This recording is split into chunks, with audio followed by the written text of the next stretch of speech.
Voilà des choses simples et efficaces comme je les ai. Qui ne coûte rien. Propositions individuelles et diverses, c'est le point 12. Dans mon discours, j'ai donc dit que j'allais revenir sur un sujet délicat qui allait nous demander un petit peu de sérieux.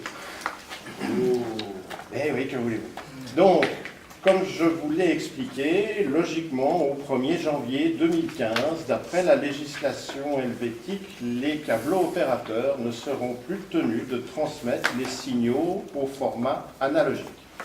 Qu'est-ce que ça veut dire concrètement? C'est qu'un format comme celui de Canal 29, qui est actuellement en analogique, ne sera plus présent sur le réseau.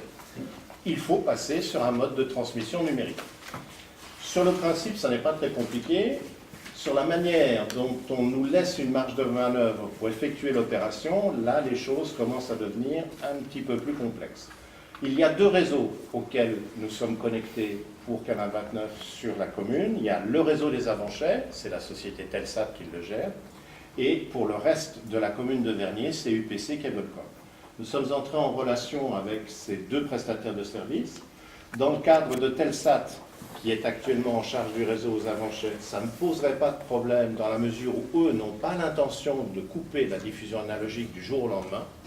Et sur le plan de l'acquisition de nos signaux en numérique, tout ce qu'ils demandent, c'est que l'on arrive à leur fournir un signal dans un format précis, qui est le DVB-T.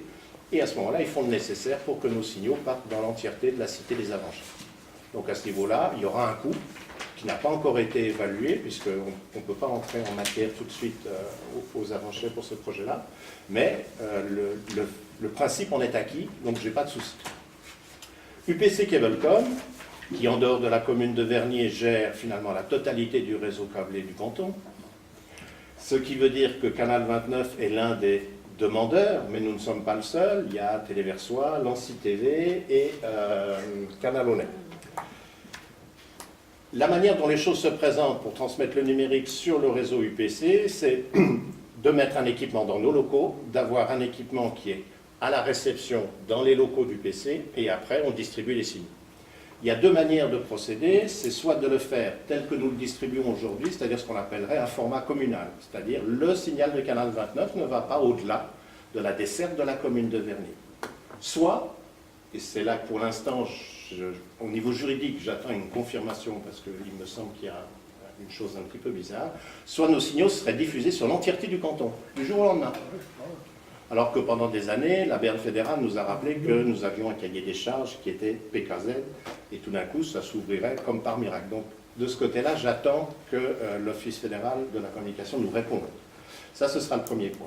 Deuxième point, et qui est hélas une petite chose qui bloque, je dirais, le mécanisme au niveau technique, c'est que les quatre entités, à savoir Canal 29, Canal Honnête, Lancy TV et nos amis de Versoix, nous devons chacun choisir la même solution technique.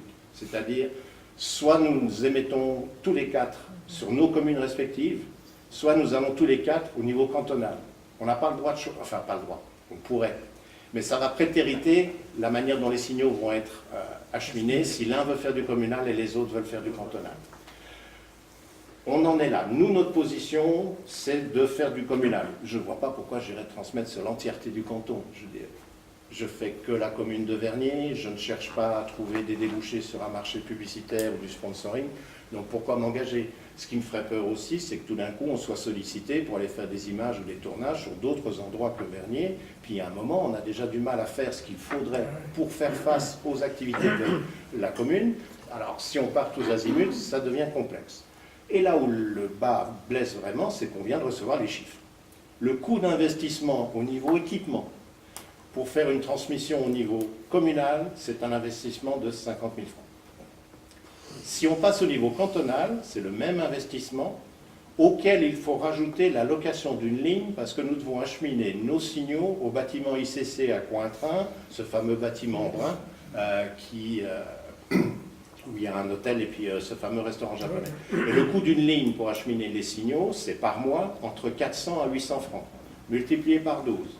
Je vous laisse imaginer le budget que ça représenterait pour une télévision comme la nôtre. C'est d'ailleurs pour ça que ça n'est pas totalement innocent, où j'ai donné un ordre de grandeur des différents budgets des télévisions actuellement à Genève. Donc je dirais, nous, notre approche pour le moment, c'est de voir comment les choses peuvent se passer. Même si nous avons la solution communale qui serait notre préférence, 50 000 francs, c'est inabordable. Dans le contexte actuel, je l'avoue, même si nous avons quand même tenté la chose, demander 50 000 francs à la mairie, ça ne me paraît pas une situation des plus favorables. Je ne dis pas que ça soit impossible, mais il faut réfléchir un petit peu entre la position, l'importance d'une télévision comme la nôtre et un tel investissement, alors que bon nombre de sociétés aujourd'hui, je veux dire, peinent avec les fonds qui leur sont alloués. Je suppose que beaucoup de gens auraient du mal à comprendre qu'il y ait une telle sortie de caisse. Mais je vais quand même contacter les autorités pour leur faire part de la situation et voir ce que cela va donner. La question que j'aurais voulu faire voter à l'Assemblée, c'est juste une question simple de réflexion, de se dire que si nous n'arrivions pas à financer une telle opération, ça veut dire qu'on va faire un pas en arrière et se retrouver dans la même situation que l'on a connue vers 1992. C'est-à-dire que les signaux de Canal 29 ne vont rester que dans la cité des Avanchets. Plus personne n'aura nos signaux, sauf via Internet. Parce qu'il nous reste quand même ça. C'est d'ailleurs paradoxal, c'est qu'Internet s'adresse au monde, et ça ne nous coûte rien. Et là, il faut s'adresser en théorie au canton, ça nous coûte la peau des fesses. Bien, donc je voudrais quand même faire voter le principe, parce qu'il faut juste... le mettre payant. Oui, ça pourrait le devenir. Mais il faut être conscient de cette situation, que si l'on n'arrive pas à trouver un compromis financier, on fait un pas en arrière. Et ça fait bizarre de se dire on va fêter nos 40 ans et on pourrait très bien se retrouver en train de fêter les 40 ans et de savoir que les seuls qui nous regardent de manière normale, traditionnelle dans leur salon sont les gens qui sont sur la cité des Avanchets et plus personne d'autre. Donc il faut juste avoir ça, je dirais, dans l'esprit. Ça ne veut pas dire qu'on est parti perdant, ça ne veut pas dire qu'on met déjà la clé sous le paillasson et qu'on arrête. Oui, Alain ? L'association n'est pas en danger, en quelque Non, sorte. Canal 29 absolument va pas. continuer de vivre, Oui, mais à l'ancienne, en quelque sorte. voilà. Et la couverture de nos reportages, on ne va pas rester enfermé aux Avanchets, on va continuer à travailler sur toute la commune de Vernier, bien Si tu évidemment. travailles à l'ancienne, tu peux programmer toutes tes archives maintenant. Il y a ça, il y a ça. Et puis bon, les développements que l'on a sur Internet aujourd'hui permettent d'avoir une qualité d'image qui est équivalente à avoir de la haute définition dans son salon. Et là où, c'est un dernier point technique que je n'avais pas encore mentionné, mais ce que UPC Cablecom propose en tant qu'équipement, c'est un passage au numérique. Mais c'est une définition d'image standard. Ce n'est pas de la HD. C'est pas de la HD, Alors, à ce prix-là, on ne peut même pas être en HD. Je veux dire, c'est assez incroyable. Mais bon, ça, c'est leur politique. Là, je ne peux rien changer.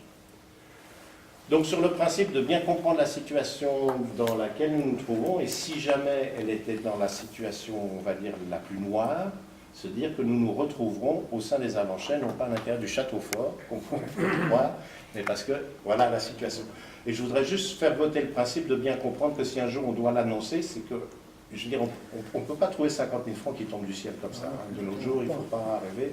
Déjà des sommes moins conséquentes, et on l'a vu sur la négociation pour la numérisation de nos archives, qui a été étalée sur 5 ans, ça a mis quasiment 3 ou 4 ans avant qu'on vote un budget et qu'on arrive à obtenir chaque année une enveloppe pour procéder à cette opération. J'ai vu qu'ils avaient fait un DVD Genève autrefois, tant qu'à faire Vernier autrefois, et puis essayer de le vendre. Oui, Et pour ton anniversaire, tu peux c'est faire vrai. ça. C'est vrai. On peut Tu as tester. des archives.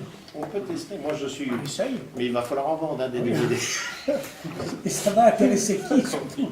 On ne sait jamais pour la postérité. Alors, si vous êtes d'accord, et sur le principe que si on n'arrive pas effectivement à financer cette opération, la situation sera que nous reviendrons à quelques années en arrière sur la manière de diffuser sans changer notre manière de travailler. Avec, nous l'espérons, à la clé, qu'il n'y ait pas trop de soucis non plus dans le sens de l'attribution d'une subvention au niveau communal dans la mesure où la commune ne recevrait plus nos signaux. Ah oui. Si on veut vraiment pousser le raisonnement, oui, mais Ah oui. je préfère en rire tout de suite Ouais. et me préparer. Ouais. Oui, Au pire.